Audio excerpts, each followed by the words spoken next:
Simba es un proyecto gratuito de promoción de la lectura. Ayúdanos a que nuestros libros lleguen a más gente compartiendo lecturas en las redes sociales. Si puedes y quieres, también puedes hacer una donación para mantener el proyecto y posibilitar que nuestra biblioteca siga creciendo. La ciudad muerta. ¿Por qué no me casé con Francinete? Abraham Valdelomar. Cuento, novela corta, índice, dedicatoria a don Juan Bautista de la Valle, enamorado de las glorias viejas, intérprete de los lienzos antiguos, admirador religioso de todo lo que el tiempo ha deshojado y ha tornado triste y marchito, dedico estas páginas escritas sobre una ciudad de ruinas. Sea bondadoso con ellas. A.V. Le passé, que est un second coeur qui bat en nous il bat. Quan le silence en nous se fait plus fort cette pulsation mysterious est la qui continue et quand on rebe il bat encore, et quand on souffre il bat, et quand on aime il bat et tout horse. Que est un prolongement de notre vieille. Henry Bataille I. En el Ática sobre el mar de Río de Janeiro, Brasil, febrero 12 de 1911. Adorable Frankie. Todavía me arrepiento de haber dejado bajar a tierra a ese hombre, pero le echo la culpa a la luna. Es ella la cómplice de todos los crímenes y, en muchos casos, la instigadora. ¿Esté usted segura, mi adorable Francinete, que cuando ella tiene esas notas de luz casi verdes como si se copiara a través de una falsa esmeralda, algo extraño está pasando sobre la Tierra? Yo soy médico y he podido observar el efecto de esas nubes de luna en esos enfermos de locura y en los alucinados, en los criminales, en los neuróticos, en los artistas. En los artistas sobre todo. La luna de Pierrot es una luna blanca y redonda, vulgar y buena, pero Pierrot no mata. La luna de Salomé, la luna bíblica, es misteriosamente bella y bajo su luz pecadora besa los labios ensangrentados de Jocanaan. A veces creo, encantadora amiga, que la luna que brillaba sobre C no era la luna que iluminó los caminos del Señor, ni la que bañó de plata los trigales del Egipto, ni la que se copiaba en el lago cuando se forjó la leyenda sublime del Imperio del Sol. Esa luna ha debido ser la luna de Venecia de los Dux, la que alumbró a los fundadores de Inglaterra, la que dio su color a Catalina II y guía hacia el amor el barco nacarado de Marco Antonio. ¿Cómo me vienen a la memoria los versos de este admirable espíritu? Dime, oh, reina de la noche. Si en tu lánguido semblante palideces hay de vicios o blancuras de inocencia. Si usted se acuerda, en el saloncito del Continental, cuando estábamos de novios, no me hubiera contado el motivo de su viaje a América, yo me habría casado, amiga mía, porque la amaba entrañablemente, la amo aún. Mi amor, Frankie, ha salido de una tonalidad infinita y única. ¿Por qué me lo dijo usted en vísperas de casarnos, cuando hacía ya 15 meses que nos conocíamos? Después de aquella noche no debíamos vernos más. Entre nosotros se elevaba sombría, siniestra la figura de Henry. Y usted que ignoraba, que ignora todavía la hora negra. Es necesario que conozca esta horrible verdad para que disculpe mi conducta, que al no escribirla esta carta no sería la de un caballero, y crea usted, Francinete, que lo he sido y lo seré siempre. Aquella noche, ¿se acuerda? La luna estaba casi verde también. Usted quiso hacerme una confidencia a la que tenía derecho porque debíamos casarnos 8 días más tarde y empezó a contarme cómo había usted conocido a Henry desde niño, cómo habían crecido casi juntos y cómo, antes de casarse, Henry pensó en su viaje a América rentado por su editor después de su novela Misterio y cómo al volver a Francia debían ustedes casarse y pasar la temporada en Ostende.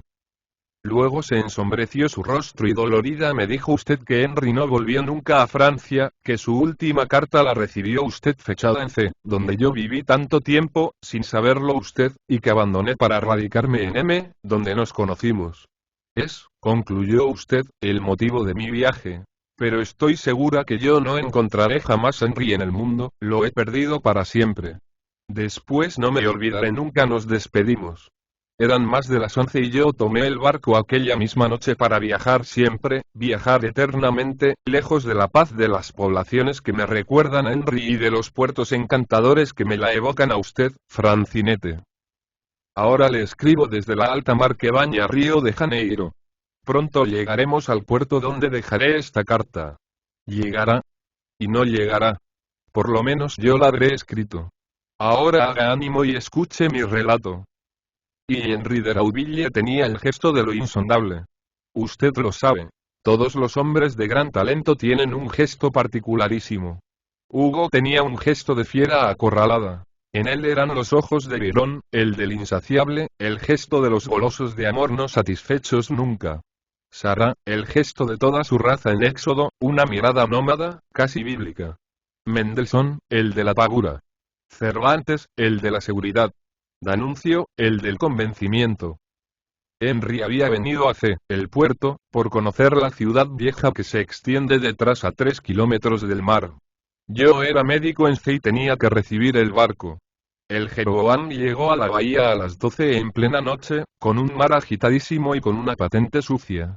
Opté por no recibirlo y dejar en cuarentena el barco. Estaba en el camarote del piloto, habiendo salido cuando se acerca a mí un caballero y me dice en español con marcado acento francés.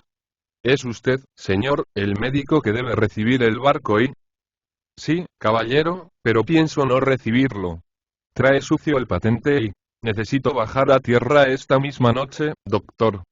Debemos estar pocos días, 3 o 4, y si estos los gastamos en arreglar el patente, no podré conocer la ciudad vieja ni los subterráneos. Venir de Vendme para conocer los subterráneos de una ciudad colonial de América y no poder llegar a ellos y... ¿Usted es parisien? Francés, pero no parisien. ¿Ha debido usted alguna vez leer mi nombre?, agregó el caballero sonriendo. Me llamo Henry de Rauville. ¿De Rauville? Yo, sí he leído sus libros y... ¿Bajaremos, doctor? ¿Y la patente sucia? Bajaremos, caballero. Y esa noche ocupaba tranquilamente un departamento del Insular Hotel, después de haberme invitado a cenar. En la cena se limitó a pedirme ciertos datos y concluyó aquella dándome un apretón de manos. Espero a usted mañana a la hora del desayuno y vendrá usted. Y... Vendré, señor de Rauville. Aquella noche saqué del armario Misterios de mi nuevo amigo y leí casualmente la página del silencio. Aquel hermoso capítulo que usted conocerá, Francinete, ese artículo de las perspectivas, de las proporciones y de los gestos. Aquella pintura de Little Teach tan intensa y tan gráfica del silencio, que el autor del Cuervo no la habría soñado mejor. Usted sabe las imágenes macabras, lorrenescas que provoca el libro de Henry. Los locos serían capaces de volver a la razón con sus narraciones. Al día siguiente, viernes, fui al Hotel Insular. Ya Henry me esperaba, pero aún estaba en cama. Me hizo entrar. Se desperezaba en el lecho, pero bien se conocía en sus ojos que no había dormido tranquilamente. Coja usted un cigarro de la petaca, me dijo, son egipcios auténticos. Estoy seguro que no los ha fumado mejores. Entre tanto yo me levantaré. El baño me espera en la otra habitación. Usted proceda como en su casa. Se había colocado un kimono de seda gris y unas pantuflas bordadas. Sacó de la maleta abierta sobre el sofá, polvos, frascos y cepillos y haciendo una graciosa reverencia se perdió en la habitación contigua. Entonces junto a la maleta vi varios libros y encima de las ropas un dije raro y curioso. Un esqueleto de marfil viejísimo que tenía sobre la cabeza una antorcha ardiendo. El fuego eran varios rubíes que rodeaban a uno de gran tamaño. ¿Conoció usted dije, Francinete? Y poco después regresaba Henry. ¿Qué tal el baño, señor mío?, le dije. Agradable. La luz del cuarto mala. Pero hablemos de C y de la ciudad vieja mientras hago mi toilette. Con una condición. ¿Cuál? Que desista usted de ir a conocerla y... ¿Pero cree usted en todo lo que se dice de la ciudad? Y, si le refiero lo que sé de ella, ¿me promete usted no ir? Según lo que usted me refiera, doctor. Creo que le convenceré. Y... La ciudad colonial, yo le dije. Campo de gules. 3 estrellas y en el centro una corona real. El escudo es de forma romana y termina en un penacho de 3 plumas doradas y la leyenda y que es Stella Regis. Esta es la estrella del rey. Como usted sabe, fue una poderosa ciudad tan orgullosa y celebrada que se diría que el tiempo ha querido castigar su orgullo como a una mujer coqueta y, cuando cayó, y estas ciudades, amigo mío, se fueron con la dominación hispana. Estas ciudades netamente españolas no podían vivir la delictuosa época de la República. Eran como esos nobles arruinados que, perdida la hacienda, se pegan un pistoletazo sobre el mismo tapete, antes que hacer una vida humilde. Nobles sin hacienda o damas aristocráticas que se niegan a lucir pobres en los saraos los restos de su pasada grandeza. La independencia, palabra inventada para matar reyes y destruir recuerdos, mató a muchas de esas ciudades coloniales nobles y florecientes.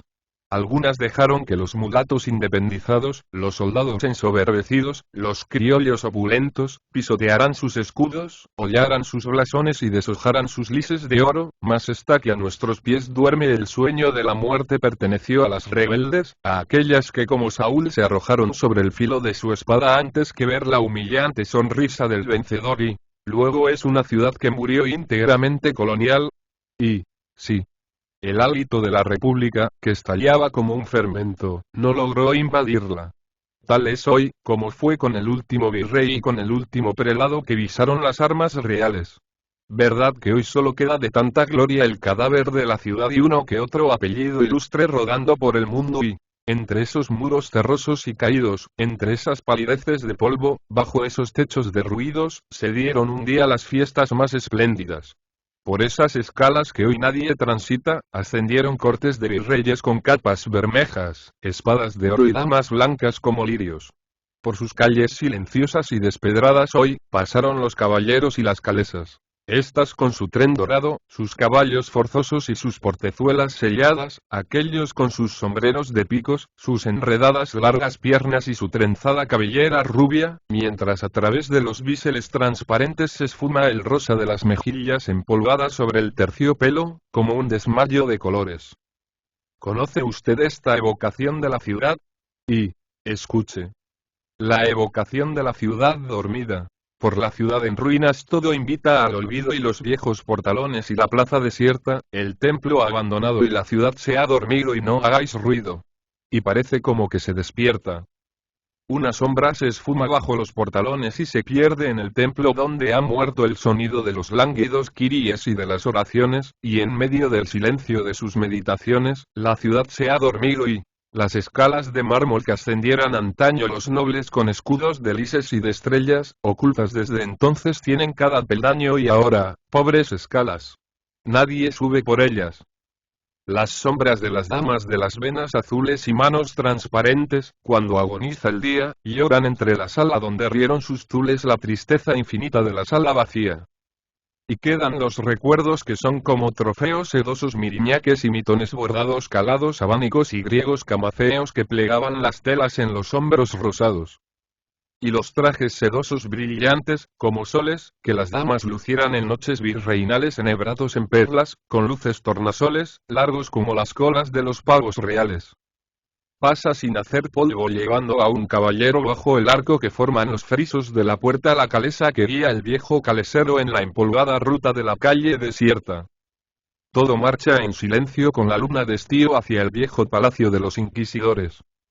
La luna castamente se copia sobre el río y se disipan estos cuadros evocadores y, por la ciudad en ruinas todo invita al olvido y los viejos portalones y la plaza desierta, el templo abandonado y la ciudad se ha dormido y no hagáis ruido.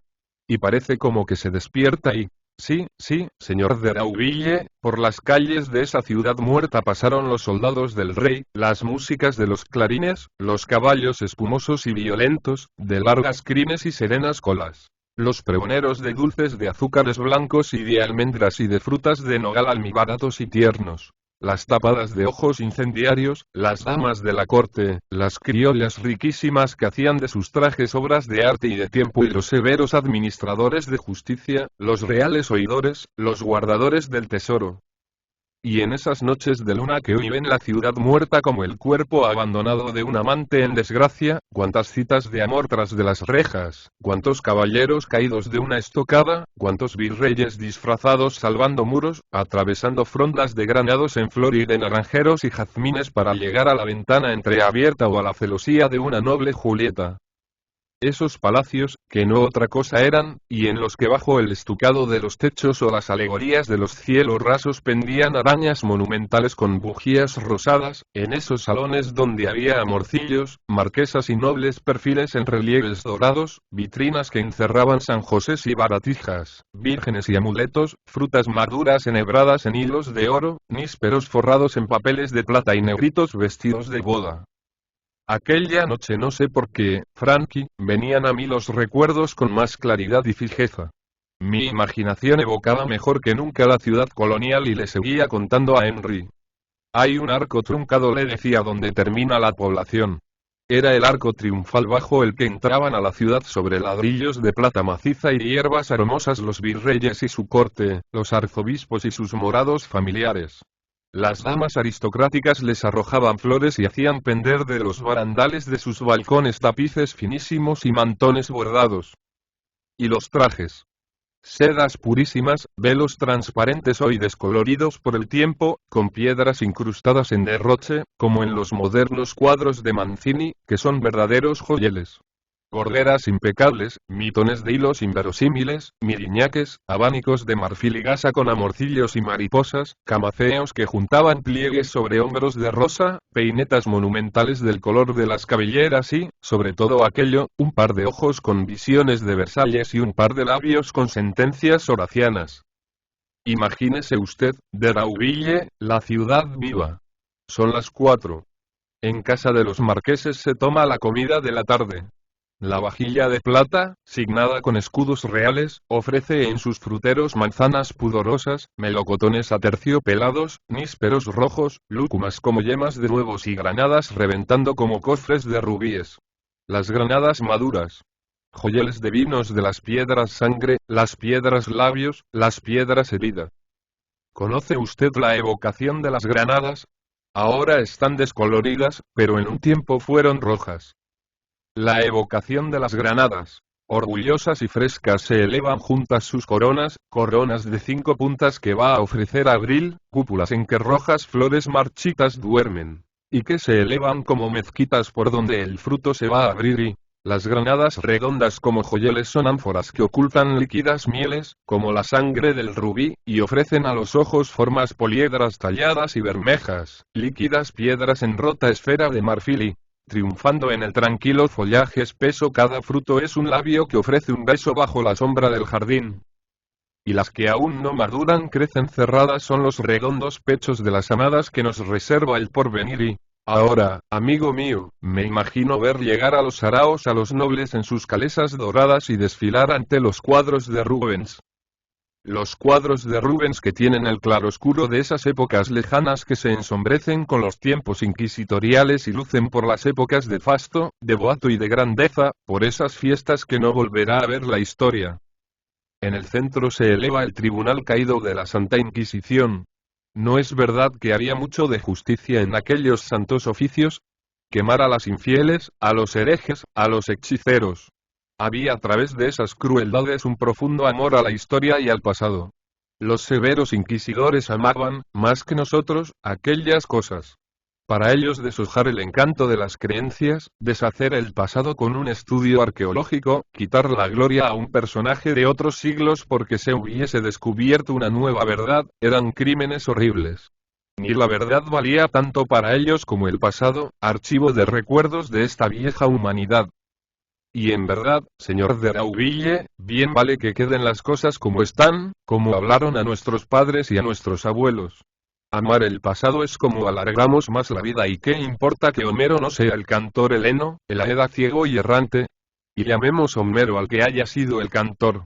Ya el poeta no es el hombre que se arrastraba en Grecia, sino el símbolo de una música sublime que se eleva sobre el mundo, sobre la raza y sobre el tiempo.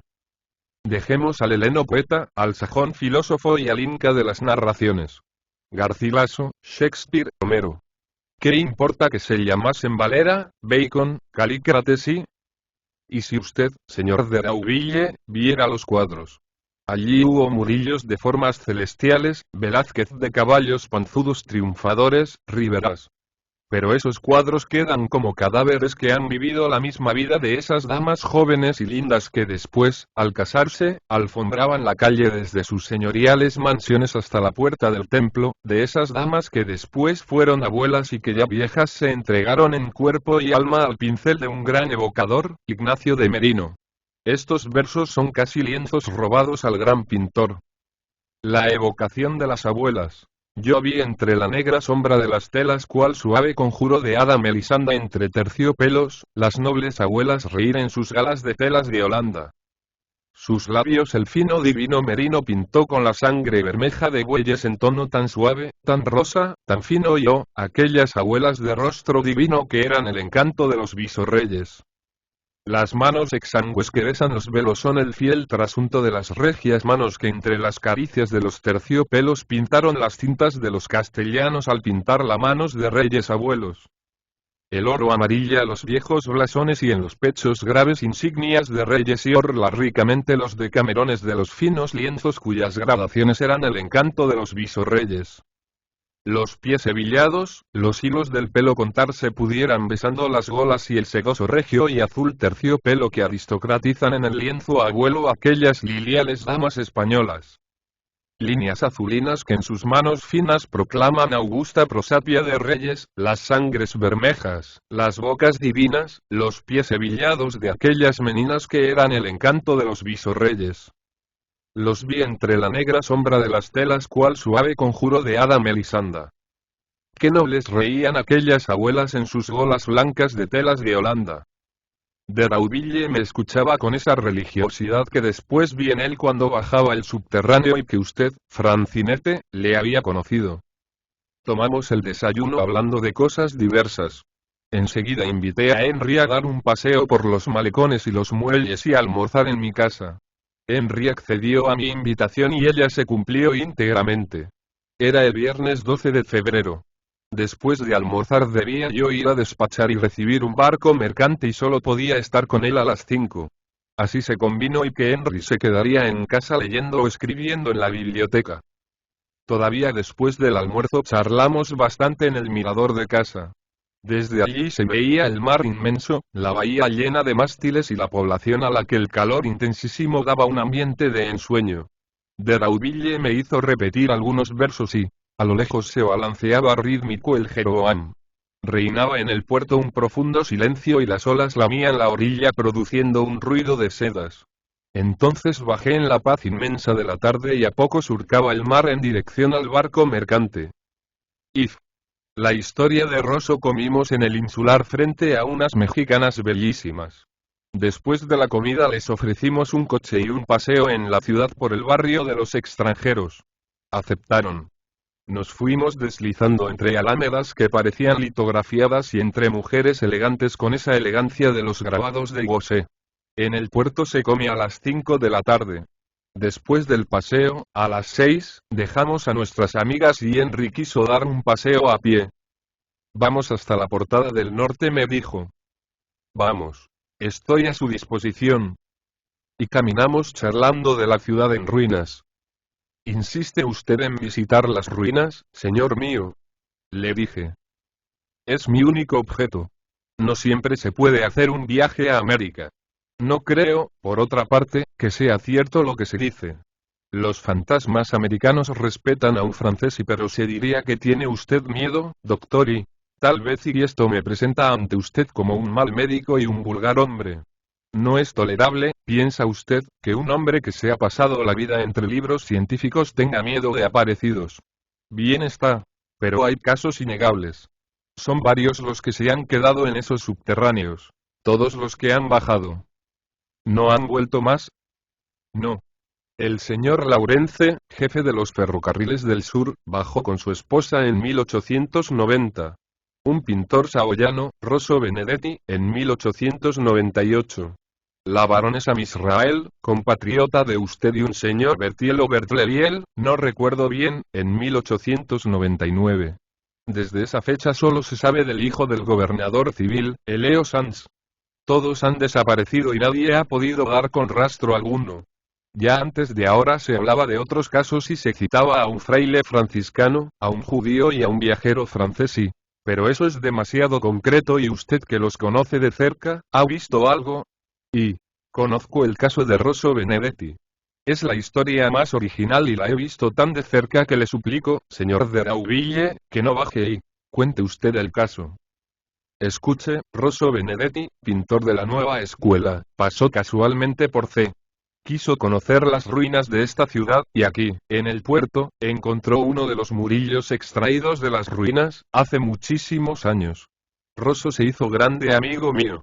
Tengo, bien escondido por cierto, el boceto que me pintó en casa, es una joya que nunca mostraré y que a usted solo, de Rauville, enseñaré. Rosso tenía predilección, adoración, por un idolito de palo santo, modelado, según él, por Torquato Pini, escultor florentino de los Borgias. El ídolo representaba una virgen con el niño en los brazos, todo en un solo trozo de madera de 12 pulgadas. Efectivamente la escultura era un prodigio. Rosso la llevaba consigo y jamás se había separado de ella desde que su madre se la puso en las manos. Él creía que cuando se separaba de ella, algo malo le pasaba. Una tarde Rosso quiso ir a las ruinas y, como usted, bajar a los subterráneos. Hice lo posible por disuadirlo de su empeño. Vamos, me dijo, me deja usted en el cerro. Yo consentí. Desde el cerro que divide la ciudad del puerto se domina perfectamente las ruinas con su anteojo. Así pues le acompañé. Subimos el médano y al doblar sobre él para descender a la ciudad, me dijo. Espéreme hasta las 5. Son las 4 apenas. Si no regreso hasta esa hora puede usted hacer como quiera, mas dijo sonriendo, si como dicen no se está allí muy a gusto, daré golpes en los muros hasta que venga usted por mí. Adiós. Y se fue Rosso tranquilo hacia las ruinas mientras yo le veía alejarse claramente desde el cerrito de arena con mi anteojo.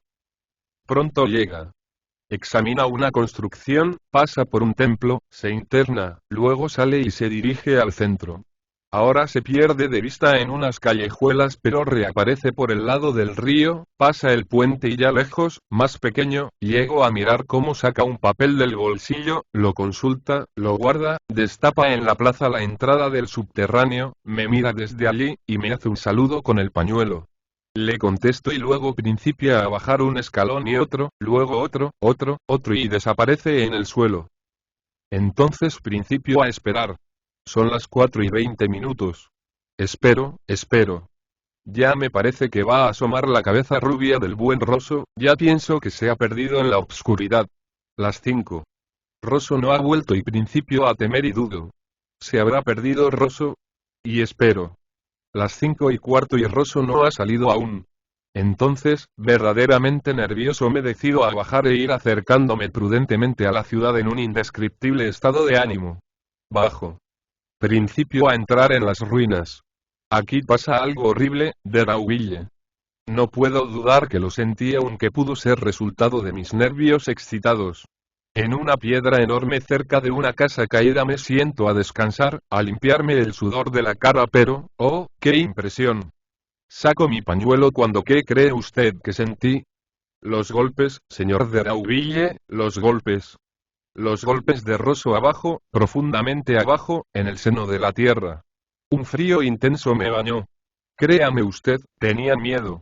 Debía avanzar para buscar al amigo. Y debía arriesgarme en un misterio insondable y negro para buscar a Rosso. Y tal vez sí. Pero yo no tuve valor para hacerlo. Por otra parte ya eran las 6, el cielo, como ahora, enrojecía, y yo, sin discutirlo, tomé el camino de vuelta. Llegué a mi casa jadeante, delirando. Estuve 12 días en cama con fiebre alta y sintiendo por todas partes los golpes de Rosso sobre el muro. Entonces cambié de casa y me vine a vivir al hotelito que usted conoce donde traté, viviendo acompañado de una linda muchacha, de olvidar. No podía estar tranquilo, mis recuerdos y mis nervios eran mis peores enemigos. Por fin curé un poco, cuando supe, un año más tarde el caso de la señora Misrael y del señor Bertlelielo Bertiel, entonces, no sé por qué me sentí más tranquilo. Tal vez, si fue, porque el caso de estos hacía olvidar y evitaba comentarios sobre la desaparición de Rosso. Pero no había de terminar aquí mi mortificación. Una mañana, 6 años más tarde, amanezco neurótico. Un temor de algo que no conocía me invade. Todo me da recelo. Pienso como si de una habitación oscura fuese a salir un hombre para asesinarme. Salgo de mi casa. Voy al insular y encuentro a la señora Bretigne con sus dos niñas, Claudine y Firenze. Oh, señor doctor, llevadnos a la playa. Queremos coger conchas. Llevadnos, doctor, seremos buenas, ¿verdad, Claudine? Oh, sí. Llevadnos, dile, Firenze, que nos lleve. Las rubias chiquillas me ofrecían una ocasión para disiparme. Bien. Iremos. Pedid permiso y dad un beso a mamá. Bajamos, yo entre las dos y cogiéndolas de las manos, las escaleras de madera del insular, que dan a la playa, y nos alejamos sobre el arenado húmedo que besaban las olas desmayándose. Pronto nos alejamos del hotel y yo me eché sobre la arena mientras las chiquillas jugaban. Me había abstraído completamente. Detrás de mí, yo miraba hacia el mar, se elevaban las rocas musgosas que sangraban agua cristalina.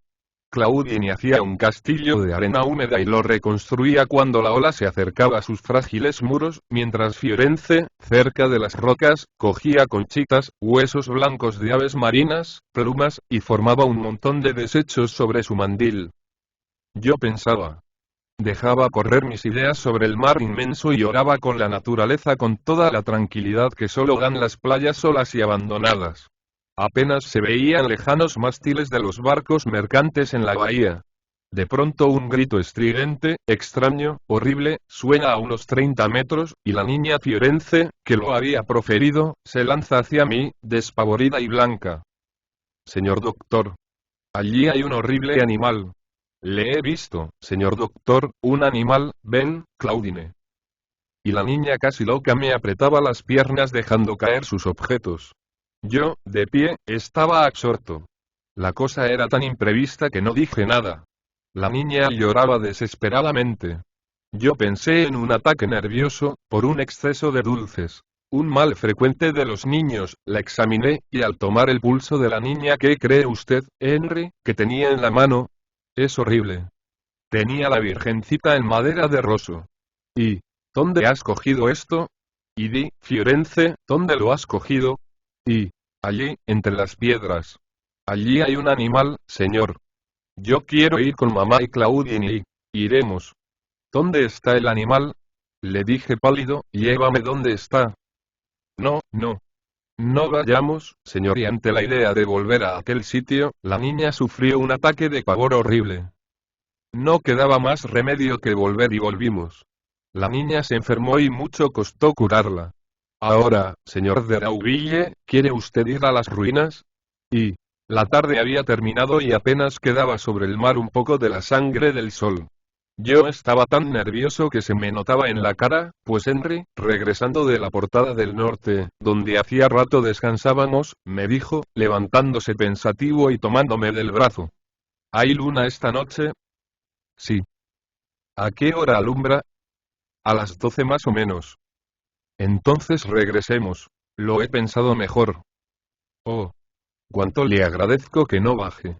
En fin, otro día, cuando se conozca el misterio. No. Bajaré. ¿Cuándo? Esta noche. Usted vendrá conmigo. Pero como me hacen falta algunas cosas, es necesario comprar en el puerto 2 o 3 kilómetros de cuerda, para bajar. Y sin querer darle mayor importancia, me propuso tomar un coche, ir por nuestras amigas, invitarlas a un té en el insular o en el barrio de los extranjeros y terminó cantando su canzoneta favorita. Oh Laura, las jovencitas. Es al baile donde vamos a bailar bellas cuadrillas, con los chicardos que amamos. Oh Laura, las jovencitas es el baile donde vamos. Y las localizaciones cerebrales a las 11:30 habíamos terminado nuestra invitación con las mexicanas. Ellas se fueron al Café Romain, baile y música y yo y el ilustre pasajero del Jeroboam tomamos por la recta de la portada del norte, donde se inicia el camino a las ruinas. ¿De dónde saqué valor aquella noche para hacer tal excursión? No lo sé, Francinete. Aquel hombre tenía un dominio inexplicable sobre mí, además, la brisa del mar, la comodidad del coche que corría veloz entre las alámedas, la misteriosa silenciosidad de la hora y las bebidas de la tarde, todo tenía no sé qué de encantador y sugestivo.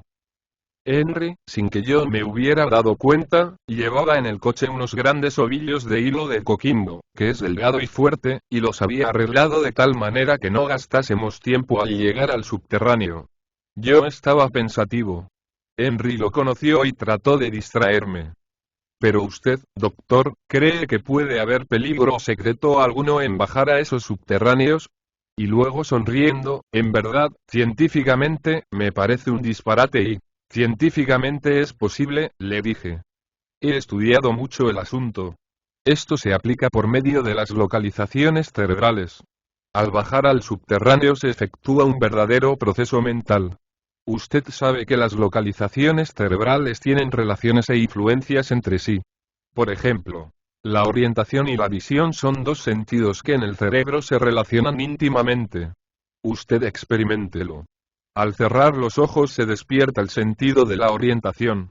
¿Se imagina usted, cuando cierra la vista, dónde está tal objeto? Ve usted en su imaginación la puerta por donde quiere salir y se dirige a ella. En este caso la orientación ha suplido a la visión y, unidos ambos fenómenos han dado el resultado que usted deseaba. Observe usted, le decía a Derauville, que un ciego de nacimiento no se podría orientar en una habitación, lo mismo que un hombre que entra a ella con los ojos abiertos y es vendado luego. Además hay otra localización que influye poderosamente sobre la de la luz, la del olfato. Esta es una facultad un poco confusa aún, pero que se estudia de la siguiente manera. Usted siente olor a violetas y se imagina usted las violetas azules, del mismo modo que ve usted sales tartáricas y se le hace agua en la boca.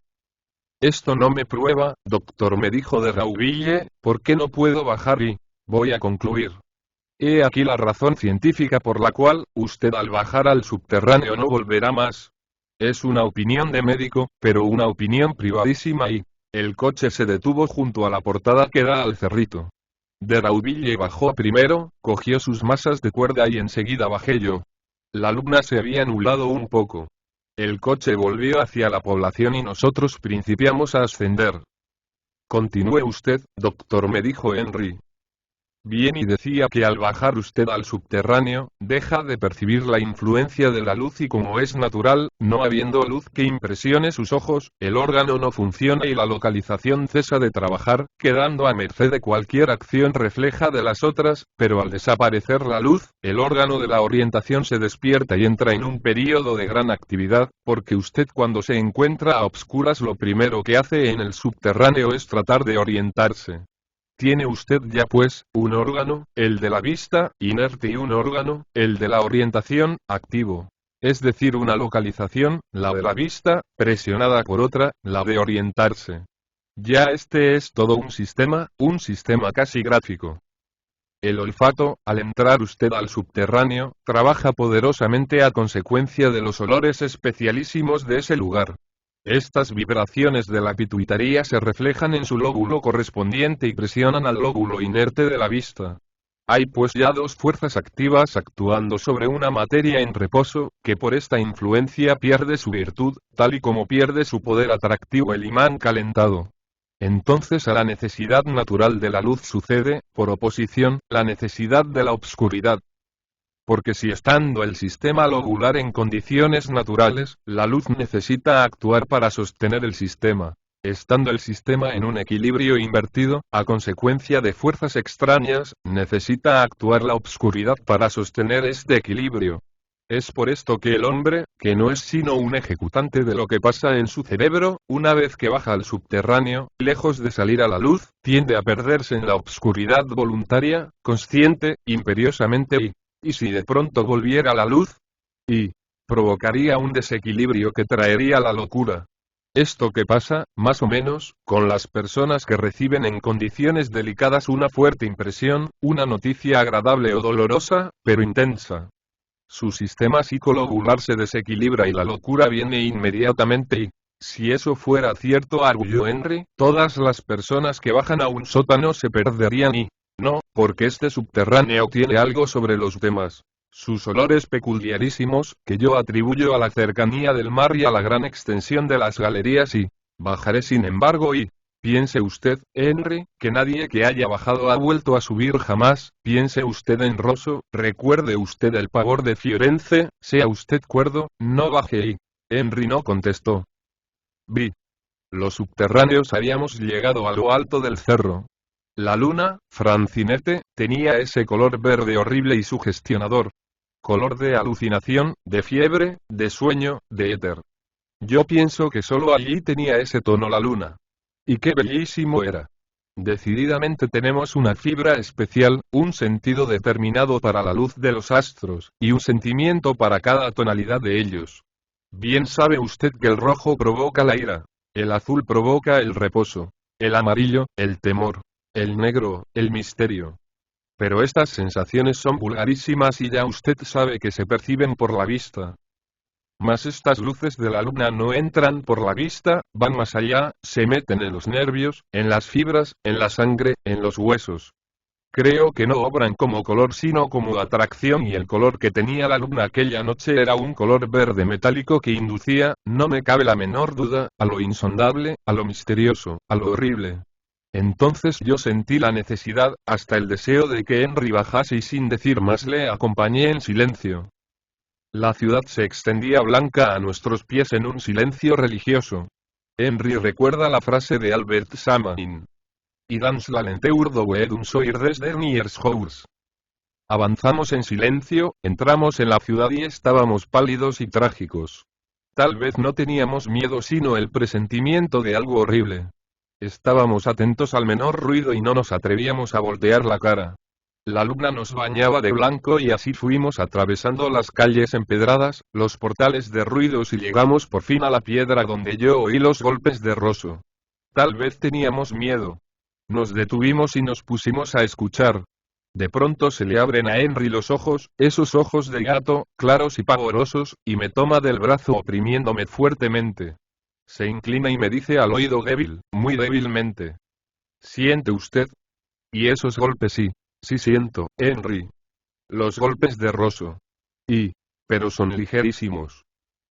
Entonces sentí íntegra, palpitante, fiel la escena de Rosso. ¿Por qué grande locura había consentido en volver a este lugar? Un temblor nervioso me poseyó. Sentí que el alma se me escapaba. Henry me dijo como consultándome. ¿Qué piensa usted que hagamos? Maquinalmente le dije. Seguir y seguimos. Pasamos por unos portales, luego por unas escaleras enormes y entramos a una plazoleta. Entonces me di cuenta. Aquella era la plaza de la Santa Inquisición. En los restos del edificio había aún santos en los nichos de los muros. La puerta entreabierta y despedazada dejaba entrar rayos de luna y en la serenidad de su secular abandono, las cornisas, las torres, los ornamentos de los capiteles, proyectaban sobre el piso sombras que daban miedo. De Raudille rezó los versos de Samain. Me fatigué auxiet les lui répondance cette lassitude indicible de l'Eurei. Yo no le interrumpí, seguimos avanzando. Pasamos muchas callejuelas y salimos a una explanada donde había muchos huecos que debieron ser hechos por árboles. Ahora no había ninguno en la ciudad y seguimos hasta llegar al río que desliza sus aguas mansamente, casi sin hacer ruido. La luna se copiaba íntegramente en el agua. Llegamos al puente. Qué encantadora y amarga noche, Francinete. Llegaba hasta nosotros el vaho fresco del río, el aire terroso, de las cosas olvidadas de esa ciudad muerta, y la luz divina y verde de la luna que dibujaba esa arquitectura colonial, encantadora, vieja y rica entre la que éramos como dos almas de esos tiempos. El río. Dijo Henry. Debe ser profundo. El río. Dije yo como un eco. Es lo único que aún no ha muerto. L'écoutille peu à peu, voici, sur les flots bruns, vers les grands ponts dreses lavas com des portes, que des barques de songe, ou sommeillant des mortes, se lo ignorans la nuit sur des anciens parfums. Por fin hemos llegado a la plazuela donde debe hallarse la entrada a los subterráneos. Efectivamente, Francinete, allí está la gran boca abierta, tal y como la dejara Rosso hace 2 años. Llegamos. Entonces comienza la operación. Henry silencioso saca sus ovillos de hilo, anuda y se amarra a la cintura. Me ofrece el resto del hilo y los ovillos que debo ir desenvolviendo a medida que él baje. No cabe duda, si yo me presto a esa operación voy a ser más que su cómplice, su asesino. Yo sabía, Francinete, que si Henry entraba no saldría jamás. Yo estaba convencido de que iba a perder a mi amigo y que de mí dependía su vida, debí oponerme, negarme, luchar a viva fuerza, pero momento. La luna estaba verde, más verde que nunca. Su luz me ofuscaba, me obsesionaba. Entre mi espíritu nervioso había algo que no puedo describir, pero que, a fuerza de darme miedo, me daba una sensación tan agradable, una fricción tan íntima, una corriente que iba desde mi corazón hacia todo mi cuerpo como una culebrilla, deliciosamente. Y la luna incitándome. Verde, divinamente verde, criminal, pero encantadoramente verde. Henry pisó el primer escalón. Sacó el reloj y bajando hasta que su pecho estuvo al nivel del piso me dijo. Son las 12:30. Espéreme hasta la 1 y me dio la mano. Y seguimos silenciosos sobre la ciudad callada, sobre esa gran ciudad en ruinas donde no había flores ni árboles, ni búhos ni habitantes. Solo había la luna acompañándonos y provocando en nosotros ese estado de alma en el que uno se olvida de lo real y sigue como un sonámbulo las órdenes de un interior misterioso que nos induce. Henry volvió a musitar como una oración el verso, evocador y divino. Yo me arrodillé para estrecharla y un vaho horrible salió del pozo. No tuve fuerzas para decir nada a Henry. Lo vi bajar un escalón, otro, y otro y lejos de gritar, de llamarle, de salvarlo, lo dejé irse hundiendo poco a poco y vi perderse su sombra en el fondo de aquel pozo siniestro y maldito. Cuando vi que se había perdido, cuando me sentí solo en la ciudad muerta, un frío intenso se apoderó de mí. Me di cuenta de todo como si saliera y de un sueño profundo, me acerqué más al agujero, me incliné sobre él y casi metiendo la cabeza, empecé a dar gritos horriblemente, con todas mis fuerzas. Henry. Y Henry. Henry. Y... Mi voz se perdió en las galerías y el eco fue repitiéndose de muro en muro, bajo la tierra. Perdóneme usted, Francinete, culpe usted a la luna. Henry de Rauville, su amigo de la infancia, su novio, mi compañero, mi queridísimo Henry, había desaparecido para siempre. Billy. La hora negra, Francinete, por un momento estuve atento al menor ruido. El cordel corría entre mis manos a medida que Henry avanzaba en el corazón de la tierra. Yo sabía que cada vuelta de ovillo era una nueva distancia que me separaba de él para siempre. Estaba tan convencido de que Henry no volvería a luz. Sin embargo, esperé unos minutos más. Ya mi naturaleza iba a estallar. Tenía el hilo entre los dedos, puesta toda mi alma en el tacto, para percibir cualquier señal de aviso, pues habíamos acordado con Henry que, si se sentía mal o se perdía, tiraría de la cuerda para avisarme. Pero el hilo corría hacia el fondo negro del pozo. Corría y Henry no volvía a salir. Quise volver a llamarlo, me acerqué cuanto pude al pozo, y, al meter en él la cabeza para gritar su nombre sentí, al menos he creído sentirlo, que tiraban de la cuerda con insistencia. Tiraba, no había duda, y yo seguía dando cuerda, pero oh, qué impresión, Francinete. Cuando volteé la cara para destorcer el hilo que se había enredado, me encontré que el hilo se concluía. 3 metros más y yo no habría tenido ya ninguna comunicación, habría perdido para siempre sobre la tierra a Henry. Antes, hasta ese momento, yo estaba con él moralmente, porque mi imaginación corría sobre el hilo e iba a perderse en el fondo misterioso del subterráneo donde me imaginaba a mi amigo. Pero cuando se concluyese la cuerda, ¿qué lazo nos uniría? Volví a sentir que tiraban de la cuerda nerviosamente y, con el tirón se gastaron 2 metros más. No cabía duda. Yo debía dejar y socorrer a mi amigo. Cualquier otra persona habría bajado, tal vez, teniendo la cuerda aún entre las manos. Pero yo no me resolví. Pensé que siguiendo la cuerda, llegaría a donde estaba Henry y quién sabía si lo encontraba. Quise todavía esperar y por fin, un tirón más débil, me arrebató la cuerda de las manos y yo vi cómo se fue resbalando el hilo, cómo se acababa el último metro, como si verdaderamente estuviera asistiendo a las agonías de mi amigo. Al concluirse la cuerda pensé aún en entrar, tal vez era tiempo para salvarle, pero la luna caía de lleno sobre la ciudad, y en el subterráneo iba a seguir un misterio, una locura, una cosa que me arrebataba, sombras indecisas, animales, huesos. Riquezas tal vez. Abajo se extendía un mundo de locos, de seres extraños que ya no conocían la luz, de seres que se reproducían tal vez en el misterio insondable de una noche eterna. Habría corrientes de agua, tumultuosas, que arrastraban a los exploradores, vapores malsanos que los enloquecerían, quién sabe si había allí debajo animales monstruosos que chupaban la sangre. Todo esto me venía a la memoria atropelladamente, mientras el extremo de la cuerda entraba y se perdía en el pozo. En tanto arriba, sobre la tierra, se notaba la luna con su encantadora luz verde, bañando esa ciudad misteriosa. Arriba, sobre la tierra estaba el río, los antiguos palacios, los monasterios derruidos, los lienzos, los dorados vestigios de una muerta civilización, pero detrás de todo esto estaba el mar inmenso sembrado de barcos, estaba la ciudad nueva con sus malecones, sus muelles, sus avenidas, sus hoteles y sus mujeres, su barrio de extranjeros y sus salones de música y baile. Pienso demasiado. Mi imaginación iba a estallar. Tuve miedo. Miedo de todo, de mí mismo, miedo de cosas invisibles. Dudé un momento todavía y quise bajar, pero no tuve bastante valor. Entonces vi de nuevo la luna, verde, verde, verde. El cielo de un azul clarísimo se había coloreado como el agua de mar vista en un vaso. Debía ser ya muy tarde y yo, poseído de horror indecible, volteé la cara sin mirar el pozo y regresé, deprisa, apuradísimo, como un criminal por el centro de las calles y de las plazoletas, temiendo acercarme demasiado a los edificios y atisbando las sombras de estos que proyectaba la luna. Quise dar la vuelta para no tocar con la piedra del Rosso y me perdí en un laberinto de callejuelas. No volveré a sufrir más que aquella noche.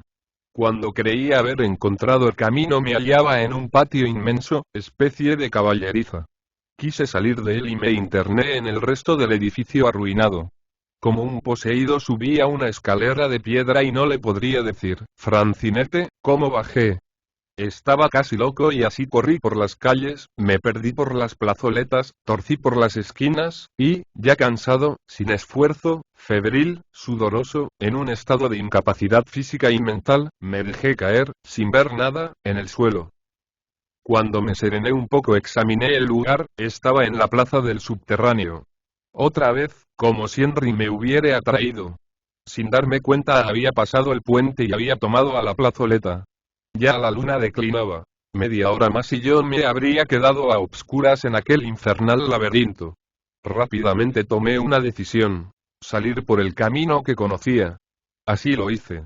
Tomé mucha prisa temeroso de que me dejase la luna y volviendo a cada 10 pasos la cara para convencerme de que todavía me alumbraba.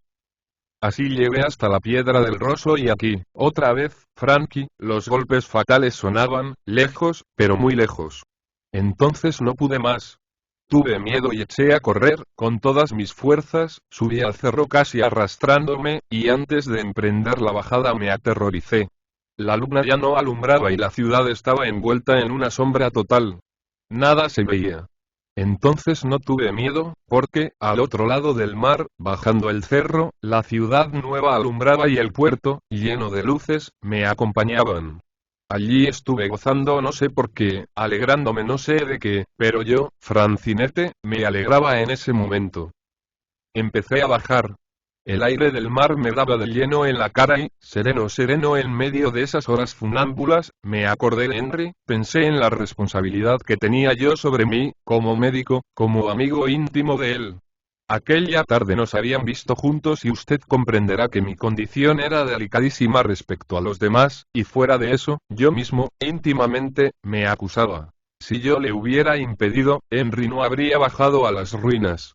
Estaba pensando en esto cuando veo que un hombre, ya en la población, se acerca y me reconoce. Un frío intenso baña todo mi cuerpo. Me dice: Doctor, casi lo he desconocido. ¿Qué se hace usted a estas horas?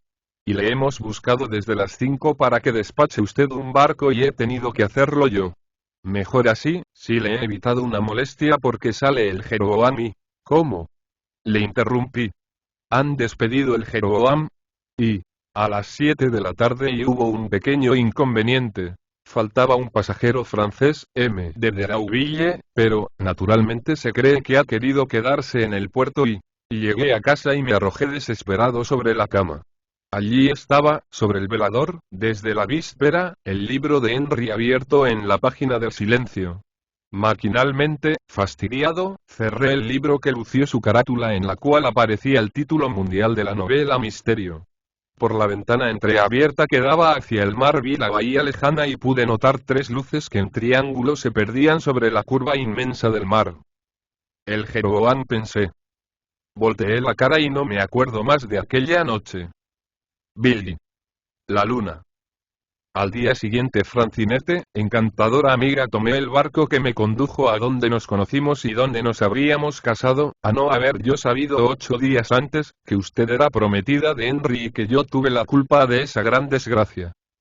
Yo sé que él me perdonará donde esté el haberle dejado bajar a los subterráneos, perdóneme usted también porque yo quería a Henry. Fue un buen amigo para mí, tenía un gran corazón y un gran talento, pero la luna. Y, oh, Francinete. Desconfíe usted de las noches de luna, no busque nunca las ciudades viejas, ambas cosas conducen al misterio, a la locura, al crimen, a la fatalidad. La luna es la virgen de los alucinados, de los poetas, de los neurasténicos, de los locos y de los criminales. Su mismo espíritu es dudoso y ambiguo, dime, oh, reina de la noche. Si en tu lánguido semblante palideces hay de vicios o blancuras de inocencia. La luna es de todos aquellos seres que no tienen en la vida sino su alma incomprensible, soñadora y grande como las horas de la luna, como el misterio blanco de la luna, como la luz verde, criminal y lujuriosa de la luna y... X. La carta. Ya nos acercamos a Río de Janeiro. Pronto anclará el barco y podré enviar a usted mi correspondencia. También le envío la maleta de Henry, que pude sacar del insular y que he guardado religiosamente. Ya es la hora. Diviso desde el barco los muelles y los malecones de este gran puerto muy parecido aunque enormemente más grande que el de C. Yo no bajaré a tierra. Ahora cierro la carta y me voy a popa de donde veo las hélices que mueven las entrañas del mar, mientras el Ática se desliza, esbelto y poderoso, entre los barcos anclados, los diques enormes y mohosos, y una barquilla de pescadores que oculta al sol con su latina y blanca vela y... ¡Pu!